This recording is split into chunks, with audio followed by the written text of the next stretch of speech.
Hello दोस्तों, स्वागत है आपका श्री गुरु एकेडमी में। मैं मनु वर्मा आपका शुक्रिया हार्दिक अभिनंदन करता हूं।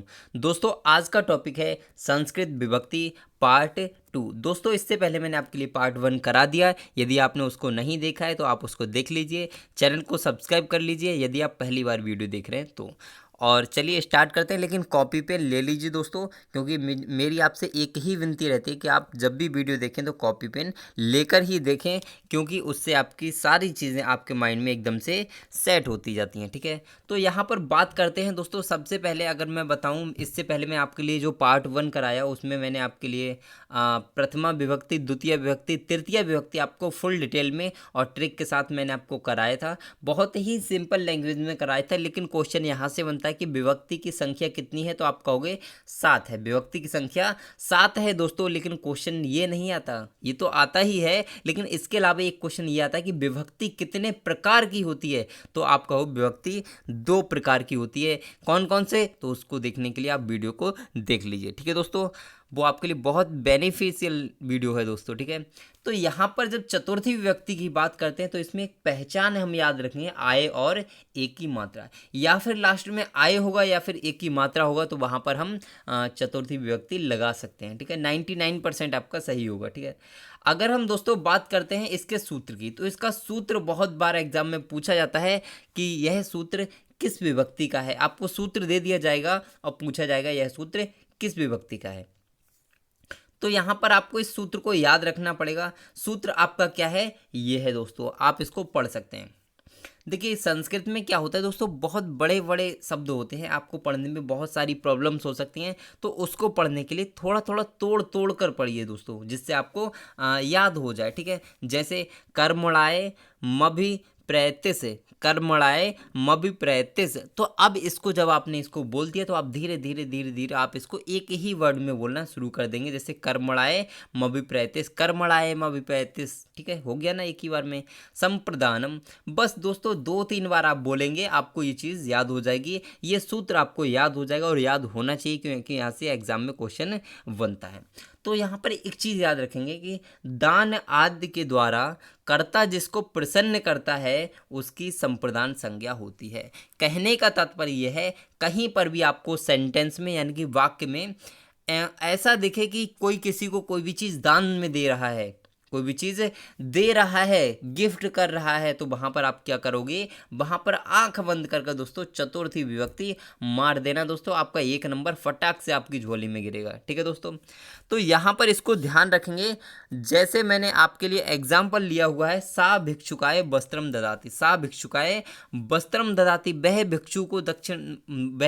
भिक्षुक को वस्त्र प्रदान करता है या फिर देता है। ठीक है, तो इसमें क्या है दोस्तों, दे रहा है किसी को, तो जहां पर भी देने की बात होगी तब वहां पर आप कौन सी विभक्ति लगाओगे, तो चतुर्थी विभक्ति आप वहां पर लगा दोगे। इसका सूत्र जरूर याद रखना है दोस्तों, कर्मणायम अभिप्रैतिस संप्रदानम, ये आप याद रखेंगे। यहां से आपका क्वेश्चन बनता है, 3-4 क्वेश्चन आपके इससे बन सकते हैं दोस्तों। ठीक है, इसका दूसरा सूत्र आता है दोस्तों, नमः स्वस्ति स्वाहा स्वधा अलम बसटे योगे अपि चतुर्थी। यहाँ पर याद रखेंगे इस सूत्र के लिए, यहाँ से भी कई बार क्वेश्चन आ जाता है दोस्तों कि यह सूत्र किस विभक्ति का है, तो आप याद रखेंगे कि नमः स्वस्ति स्वाहा स्वधा अलम बसटे योगे अपि चतुर्थी। तो आप इसको याद रखेंगे, ये सूत्र आपको याद हो गया होगा। तो यानी कि इसमें कुछ वर्ड होते हैं जैसे नमः, स्वस्ति, स्वाहा, स्वधा, अलम और बसट। कितने दोस्तों, आपको ये 6 शब्द याद रखने हैं। क्या, नमः, स्वस्ति, स्वाहा, स्वधा, अलम और बसट। आपको ये 6 शब्द जहां पर भी दिखाई दें, किसी भी सेंटेंस में आपको 6 शब्द, इनमें से कोई भी एक शब्द दिखाई दे, वहां पर आप चतुर्थी विभक्ति लगा सकते हैं दोस्तों, आपका एकदम से सही हो जाएगा। ठीक है दोस्तों, आप इस चीज़ को याद रखिए दोस्तों। देखिए, पढ़ने के लिए मैं आपके लिए बता दूं कि बहुत कुछ है पढ़ने के लिए। मैं अगर इसी को कराऊं विभक्ति को, तो इतना मैटर है कराने के लिए कि आपको 10 दिन तक अगर मैं इसी चैप्टर को कराऊंगा तो आपको ख़त्म करा पाऊंगा ठीक से, ठीक है। लेकिन हमें दोस्तों कोई पीएचडी नहीं करनी है, किसी भी सब्जेक्ट पर कोई भी पीएचडी नहीं करनी है, उसका विद्वान नहीं बनना है, ज्ञाता नहीं बनना है। हमें क्या करना है, हमें एग्ज़ाम क्वालिफाई करना है। तो जो चीज़ें एग्ज़ाम की दृष्टि से बहुत इंपॉर्टेंट हैं, मैं बस उन्हीं को करा रहा हूँ कि आपका एग्ज़ाम में एक भी क्वेश्चन गलत नहीं होना चाहिए। आपका 30 मार्क्स मुझे चाहिए तो चाहिए दोस्तों, ठीक है।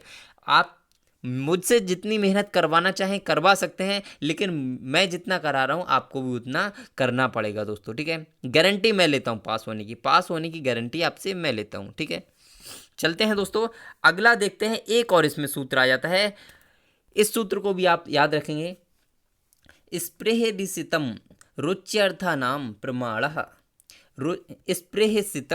स्पृहरिसितम रुच्यर्थानाम प्रेमाणा। ये सूत्र आप याद रखेंगे दोस्तों। इसमें चतुर्थी विभक्ति में आप 3 सूत्र याद रखेंगे। चतुर्थी विभक्ति में 3 सूत्र आप याद रखेंगे। आपके जो सूत्र थे, सूत्र मैंने आपके लिए 2 बता दिए, तीसरा सूत्र यह था स्पृहरिसितम रुच्यर्थानाम प्रेमाणा, यानी कि जिसको चाहा जाए वहाँ चतुर्थी विभक्ति है। यानी कि किसी को कोई चीज़ बहुत लुभाती है, बहुत अच्छी लगती है, प्रिय लगती है, वो क्या होता है दोस्तों, वही आपका वहाँ पर चतुर्थी विभक्ति हो जाती है। जैसे मान लीजिए एक लड़का हम नाम ले लेते हैं, उसका नाम है कालू। आपने बहुत सुना होगा कालू, मालू, ये मतलब आम नाम है यार, ये सब चिंटू मिंटू। तो हम एक नाम ले लेते हैं जैसे चिंटू। तो चिंटू को कोई भी चीज़ पसंद है, मान ली चिंटू को खिलौना पसंद है, तो जहाँ पर पसंद करने की बात होगी, उसे कोई भी चीज़ भाती होगी, लुभाती होगी, वहाँ पर आप चतुर्थी विभक्ति लगा देंगे। आपका क्वेश्चन एकदम सही, ठीक है। एग्जाम्पल देख लेते हैं। सह पुष्पेभ्यम स्पृहयति। सा पुष्पेभ्यम स्पृहयति, उसे पुष्प बहुत पसंद है, उसे पुष्प बहुत पसंद है, यानी कि बहुत भाता है उसे। तो दोस्तों यहाँ पर चतुर्थी विभक्ति हो जाएगा। नेक्स्ट का है मोदकाय रोचते। लड्डू पसंद है। मोदक क्या होता है दोस्तों, लड्डू को मोदक बोलते हैं दोस्तों। मोदकाय रोचते, तो यहाँ पर भी आपका चतुर्थी विभक्ति हो जाएगी, क्योंकि मुझे लड्डू पसंद हैं। समझ आया ना दोस्तों, बस समझ आना चाहिए। मुझे आपके एग्ज़ाम में 30 मार्क्स चाहिए, बस चाहिए तो चाहिए। मुझे एक भी नंबर 29 भी नहीं चाहिए दोस्तों, 30 चाहिए। बस आपसे मेहनत करानी है, जितनी मेहनत मैं कर रहा हूँ आपको भी करनी पड़ेगी दोस्तों, ठीक है। अब दोस्तों यहाँ पर बात करते हैं पंचमी विभक्ति की। जब हम पंचमी विभक्ति की बात करते हैं तो इसमें एक ट्रिक क्या होती है, आप उस ट्रिक को समझ लीजिए। कहीं पर भी आपको अगर लास्ट में ता या फिर दा दिखेगा, क्या दोस्तों, लास्ट में ता दिखे या फिर दा दिखे, तो वहाँ पर आप पंचमी विभक्ति लगा सकते हैं। 99% चांस होते हैं कि वहाँ पे पंचमी विभक्ति होगी दोस्तों। यहाँ पर एक सूत्र इसका ये याद रखेंगे, ध्रुवम पायदानम, ठीक है। ध्रुवम अपायदानम, ध्रुवम अपायदानम दोस्तों, ये आ होता है, आ की आवाज़ आती है इसको, ठीक है। तो ध्रुवम अपायदानम, इसमें क्या होता है दोस्तों कि जब कोई वस्तु अपने आधार से अलग होती है तो वहाँ पर क्या होता है, वहाँ पर आपकी पंचमी विभक्ति होती है। क्या दोस्तों, पंचमी विभक्ति होती है। जैसे वृक्षात पत्राणि पतंत, वृक्ष से पत्ते गिरते हैं, तो यहाँ पर क्या हो रहा है, पत्ते वृक्ष से अलग हो रहे हैं दोस्तों। तो यहाँ पर अलग होने की बात होगी, कोई वस्तु अपने आधार से अलग होगी, दूर जाएगी, तो वहाँ पर आप पंचमी विभक्ति लगा देंगे आंख बंद करके, ठीक है। जैसे कि और एग्जाम्पल अगर आपको चाहिए तो बच्चा छत से कूदता है, यानी कि छत से अलग होके कूद रहा है, यानी कि दूर गिर रहा है ना, उससे अलग हो रहा है, ठीक है। समझ में आए ना। और आपको समझना है तो मैं और एग्जांपल देता हूँ। हाथ से पेंसिल नीचे गिर गई, हाथ से पेंसिल नीचे गिर गई, तो क्या हुआ, पेंसिल दोस्तों हाथ से छूटकर नीचे गिर गई, यानी दूर चली गई, अपने आधार से अलग हो गई दोस्तों। तो जहाँ पर अलग होने की बात होगी तो वहाँ पर आप पंचमी विभक्ति लगा देंगे, ठीक है दोस्तों। सूत्र जरूर याद रखेंगे, ध्रुवम अपायदानम, ठीक है, ध्रुवम पायदानम, ठीक है। इस सूत्र को आप याद रखेंगे, आपका क्वेश्चन सही, ठीक है। इसमें एक और सूत्र आता है दोस्तों, सूत्र है आपका भिन्नाथ नाम भय हेतु।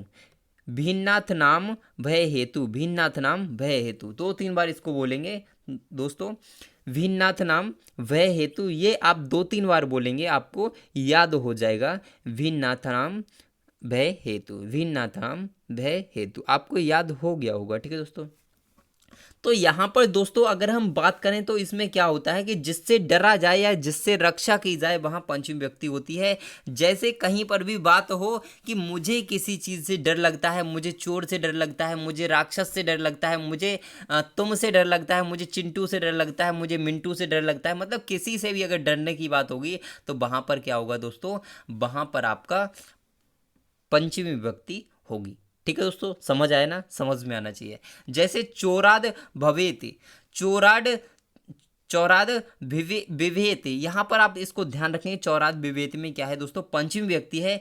चौराद, चौराद में से होता है चोर, और विभेति में से होता है आपका क्या, भय, यानी कि चोर से भय लगता है, डर लगता है। चौराद, यहाँ पे दा आपको दिख गया, मैंने ऊपर आपको बताया था, कहीं पर भी आपको ता और दा दिखे तो वहां पर आप इसको पंचमी व्यक्ति को लगा सकते हैं। दूसरा क्या है, जिससे रक्षा की जाए, वहां भी पंचमी व्यक्ति होती है। जैसे सेवक मालिक की रक्षा करता है, यानी कि नौकर मालिक की रक्षा करता है, या फिर सैनिक राजा की रक्षा करता है, या फिर कहीं पर भी रक्षा करने की बात की जाएगी वहाँ पर भी आपका पंचमी व्यक्ति होगी। इस चीज़ को आप ध्यान रखिए। तो आप में इसमें दो चीज़ आप याद रखेंगे, भिन्न अर्थानाम भय हेतु, यानी कि जिससे डरा जाए या फिर जिससे रक्षा की जाए वहाँ पर आप पंचमी व्यक्ति लगा देंगे। आई होप आपको सारी चीज़ें समझ में आ रही होंगी। अब दोस्तों नेक्स्ट आते हैं षष्ठी विभक्ति पर। तो जब हम षष्ठी विभक्ति की बात करते हैं तो इसका सूत्र होता है षष्ठी से, यानी कि जो जिसका प्रयोग कहीं नहीं होता उसका प्रयोग षष्ठी विभक्ति में होता है। सीधी सी एक साधारण लैंग्वेज में समझ लीजिए कि जहां पर जिस किसी का भी किसी भी विभक्ति में प्रयोग नहीं होता उसका प्रयोग षष्ठी विभक्ति में होता है, यानी कि शेष में अर्थात बचे हुए शब्द जिनका प्रयोग अन्य विभक्तियों में नहीं किया जाता उनका प्रयोग षष्ठी विभक्ति में किया जाता है। मैंने आपको बता दिया। इसको थोड़ा सा समझ लेंगे। जैसे रामस्य पुत्रः, राम का पुत्र, रामाणाम बुद्धिमत्ताम, यानी कि राम की बुद्धिमत्ता बहुत है। यानी कि ये सब क्या है, ये इनका प्रयोग किसी भी विभक्ति में नहीं किया गया, ना प्रथमा में, ना द्वितीया में, ना तृतीया में, ना चतुर्थी में, ना पंचमी में, ना सप्तमी में। तो कौन सा होगा दोस्तों, जब इनमें से किसी में नहीं किया गया तो आपका ऑटोमेटिक षष्ठी विभक्ति में इसका प्रयोग किया जाएगा दोस्तों। ठीक है दोस्तों, मैंने इसको बनाने के लिए बहुत मेहनत की है दोस्तों। आप समझ रहे होंगे, आपको लग रहा होगा कि अगर वीडियो अच्छी है, आपको अच्छे से समझ में आ रहा हो, तो बस एक लाइक और एक शेयर, बस इतना चाहता हूँ मैं कि आप एक लाइक और एक शेयर ज़रूर करिए। अपने भाई बहनों को, अपने जानने वालों को, सबको हाँ शेयर करिए दोस्तों, जिससे क्या हो उनको भी इसका लाभ मिल पाए दोस्तों। ठीक है, तो चलिए आगे बढ़ते हैं दोस्तों। फिर आते हैं इसकी थोड़ी सी ट्रिक दोस्तों समझ लेते हैं। षष्ठी विभक्ति की पहचानने की ट्रिक ये होती है, इस्या नाम अणाम, इस्या नाम अणाम, ये आपको जहाँ पर भी दिखेगा वहाँ पर आपके 99% चांस होते हैं कि आपका षष्ठी विभक्ति होगा। 99% चांस षष्ठी विभक्ति का होगा जहाँ पर भी आपको इस्या नाम अणाम ये आपको दिखेगा, तो आप वहाँ पर षष्ठी विभक्ति लगा सकते हैं। जैसे मैंने अभी आपको ऊपर जो आपको बताया था, रामस्य पुत्र आपको इस्या दिखा, ठीक है, रामाणाम बुद्धिमत्ताम यानी कि अणाम दिखा, अणाम दिखा। तो यहाँ पर आपको ये चीज़ जहाँ पर भी दिखेगी, ये आपकी एक सिंपल सी ट्रिक है दोस्तों। ये चीज़ आपको जहाँ पर भी दिखेगी वहाँ पर आप षष्ठी विभक्ति लगा सकते हैं दोस्तों। ठीक है, आई होप, मुझे लग रहा है कि आपको समझ में आता होगा। आपको शायद अभी थोड़ा सा डाउट हो रहा हो, लेकिन आप क्या करिए, बुक से कोई भी एग्जाम्पल देखिए और उनको करके देखिए, क्वेश्चन को सॉल्व करके देखिए, गारंटेड आप क्वेश्चन को सॉल्व कर पाएंगे दोस्तों। तो चलिए आगे बढ़ते हैं दोस्तों। फिर आते हैं सप्तमी विभक्ति पर। सप्तमी विभक्ति पर आते हैं तो यहाँ पर पढ़ते हैं इसके सूत्र के लिए, आधारो अधिकरणे चा, आधारो अधिकरणे चा, ये सप्तमी विभक्ति का सूत्र है कि आधारो अधिकरणे चा। अब यहाँ पर क्या होता है दोस्तों, इसको थोड़ा सा समझ लेंगे। जैसे क्रिया का जो आधार होता है, अर्थात कर्ता द्वारा क्रिया जहाँ संपादित की जाती है वहाँ अधिकरण कारक होता है तथा सप्तमी विभक्ति होती है। सूत्र याद रखेंगे जरूर, सूत्र कई बार आता है कि आधारो अधिकरणे चा किस विभक्ति का सूत्र है, तो आप कहोगे सप्तमी विभक्ति का सूत्र है। और इसमें क्या होता है कि क्रिया का जो आधार होता है, यानी कि वर्ब का जो आधार होता है, अर्थात कर्ता द्वारा यानी कि सब्जेक्ट द्वारा जो क्रिया संपादित की जाती है वहाँ अधिकरण कारक होता है। और विभक्ति कौन सी होती है? सप्तमी विभक्ति होती है। ये तो हम पढ़ ही रहे हैं। इसका एग्जाम्पल यहाँ पर देख लेते हैं। वने मयूरः नृत्यति। वने मयूरः नृत्यति, इसको आप समझ सकते हैं कि यानी कि वन में मयूर नृत्य करता है। तो ये क्या है दोस्तों? यहाँ पर दोस्तों कौन है? वन में मयूर नृत्य करता है। यहाँ पर मयूर कहाँ नृत्य करता है? तो वन में नृत्य करता है दोस्तों। कर्ता के द्वारा क्या हो रहा है? कर्ता के द्वारा क्रिया संपादित की जा रही है, तो इसीलिए यहाँ पे सप्तमी विभक्ति का प्रयोग हुआ है। ठीक है दोस्तों। अब यहाँ पर एक सूत्र और आ जाता है, इसको आप ध्यान रखेंगे कि यतश्च निर्धारणम। यतश्च निर्धारणम, इसका मतलब क्या है कि समूह से अलग करके विशेष रूप से जिसका निर्धारण किया जाता है वहाँ सप्तमी विभक्ति होती है। यानी कि कहने का तात्पर्य यह है किसी को अलग दर्शाया जाएगा, वहाँ पर आप सप्तमी विभक्ति लगा सकते हैं। जैसे कवि नाम कालिदासा श्रेष्ठा या फिर कविसु कालिदासा श्रेष्ठा। तो यहाँ पर क्या होता है दोस्तों कि यहाँ पर बताया गया कि कवियों में कालिदास श्रेष्ठ हैं, तो सभी कवियों की बात की गई कि सभी कवियों में कालिदास श्रेष्ठ हैं, सबसे महान हैं दोस्तों। इसीलिए इन्हें कुछ विशिष्ट दर्जा दिया गया, अलग से स्पेशली इन्हें बताया गया समूह से अलग करके, इसीलिए यहाँ पर आपका सप्तमी विभक्ति होगी दोस्तों। आई होप आपको सारी चीज़ें समझ में आ रही होंगी। अगर समझ में आ रही हैं तो लाइक शेयर बनता है दोस्तों। कमेंट करके ज़रूर बताना है आपको वीडियो कैसी लगी। और आपको क्या करना है दोस्तों?